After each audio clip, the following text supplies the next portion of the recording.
సజీవుడైన దేవునికి స్తోత్రములు. ప్రభువు నామములో మీకు వందనములు.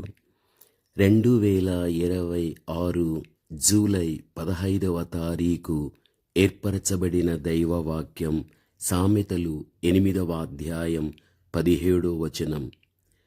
నన్ను ప్రేమించు వారిని నేను ప్రేమించుచున్నాను అని ఈ వాక్యములో దేవుడు అంటున్నాడు.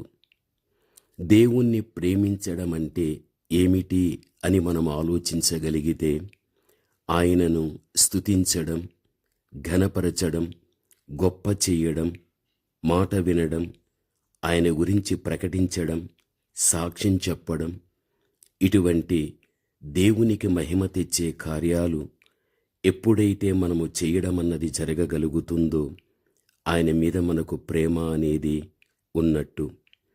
ప్రేమించడం అనేది దేవునికి అతి ప్రియమైనది. దేవుణ్ణి ప్రేమిస్తే ఆయన కృప మన చుట్టూ ఆవరించి ఉంటుంది. ఆయన కృప మన మీద ఉంటే ఈ భూమి మీద ఎంతైనా మన వృద్ధి చెందటానికి అవకాశం అనేది ఉండగలుగుతుంది. సంతోషం, సమాధానం అనేది మానవ జీవితానికి చాలా అవసరం. ఆ రెండూ కావాలి అంటే మన హృదయాలు ప్రేమతో నిండి ఉండాలి. మొదట దేవుణ్ణి ప్రేమించాలి, తరువాత మనుషులను ప్రేమించాలి. దేవుని ప్రేమించేవారు ఆయన సన్నిధికి ఎప్పుడెప్పుడు వెళ్దామా అని ఎదురు చూస్తూ ఉంటారు. ప్రభువునందు ప్రియమైన వారలారా, కొరహు యొక్క కుమారులను మనము చూడగలిగితే, దుప్పి నీటి వాగుల కొరకు ఆశపడునట్లు, దేవా, నీ కొరకు నా ప్రాణము ఆశపడుచున్నది, నా ప్రాణము దేవుని కొరకు తృష్ణగొనుచున్నది. దేవుని సన్నిధికి నేనెప్పుడు వచ్చేదను, ఆయన సన్నిధిని నేనెప్పుడు కనబడేదను అని దేవుని సన్నిధి పట్ల వారికున్న ఆశను వ్యక్తం చేస్తున్నట్టుగా కీర్తన 42:1-2లో మనము చూడగలం. భక్తుడైన దావీదు కూడా, దేవా, నా దేవుడవు నీవే, వేకువనే నిన్ను వెరుకుదును, నీ బలమును నీ ప్రభావమును చూడవలెనని పరిశుద్ధాలయమందు నేనెంతో ఆశతో నీ తట్టు కనిపెట్టియున్నాను. నా ప్రాణము నీ కొరకు తృష్ణగుని ఉన్నది, నీ మీద ఆశ చేత నిన్ను చూడవలెనని నా శరీరము కృషించుచున్నది అని దావీదు ఆశ ఇక్కడ మనకు చూస్తూ ఉంటున్నాం. కీర్తన 63:1-2లో. ప్రభువునందు ప్రియమైనటువంటి వారలారా, దేవుణ్ణి మనం ప్రేమించడములో ఎప్పుడైతే మనం ప్రథమ స్థానాన్ని మనం ఇవ్వడం అనేది జరగగలుగుతుందో, తప్పనిసరిగా ఆయన ప్రేమ మన పట్ల పరిపూర్ణం కావటానికి అవకాశం అనేది ఉండగలుగుతుంది.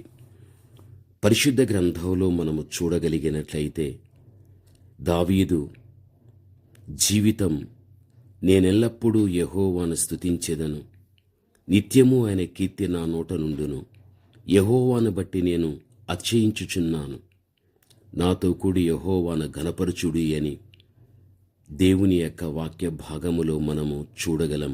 కీర్తన 34:1-3లో. ప్రభువునందు ప్రియమైనటువంటి వారలారా, ఈ విధముగా ఆదిమ భక్తుల యొక్క జీవితాలు దేవుని యందు ప్రేమ వారికి ఉండుటను బట్టి వారు ఎంతగానో దేవుణ్ణి ఆరాధించగలిగారు.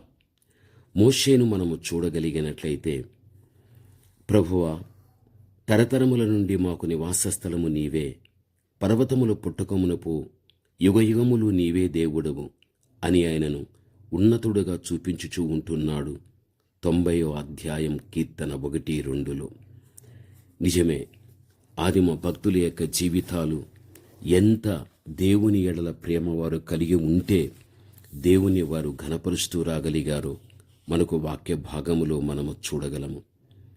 పరిశుద్ధులకు పరిచర్య చేసినందుకు దేవుడు వారికి గొప్ప ప్రతిఫలము ఇవ్వగలిగాడని కూడా మనము చూస్తూ ఉంటున్నాం.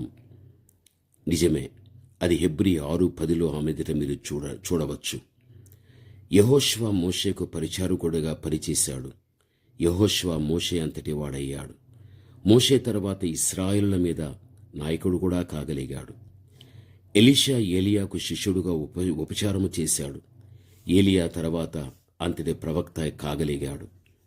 యేసు తన 12 మంది శిష్యులతో, మిమ్మును చేర్చుకున్నవాడు నన్ను నా తండ్రిని కూడా చేర్చుకుంటాడు. ప్రవక్తను చేర్చుకున్నవాడు ప్రవక్త ఫలమును, నీతిమంతుని చేర్చుకున్నవాడు నీతిమంతుని ఫలమును పొందుతాడు అని కూడా దైవవాక్యంలో చూడగలము. దాహముగురిన వారికి గిన్నెడు చన్నీళ్లు ఇచ్చిన దానికి తగిన ఫలమతడు పొందుతాడని చెప్పబడి ఉంటూ ఉన్నది. ప్రభువునందు ప్రియమైనటువంటి వాళ్ళారా, దేవునిని ప్రేమించువారు పరిశుద్ధులకు ఉపచారము చేయడం అనేది జరగగలిగితే వారు ఎంతగా దీవించబడగలుగుతారో చెప్పగా మీరు వినగలిగారు. కావున దేవుని యొక్క బిడలైన మనం దేవుని ప్రేమించడములో ఎప్పుడు కూడా ఒక అడుగు మనం ముందుకే వేయాలి. ఎక్కడ కానీ దేవుని ప్రేమించడములో మనం ఎప్పుడూ వెనకకు రాకూడదు. ఆయన ప్రేమించాలి, ఆయన చేత మనము ప్రేమింపబడాలి. అప్పుడే దేవాతి దేవుని కృప మీ ఎడల సంపూర్ణమవుతుంది.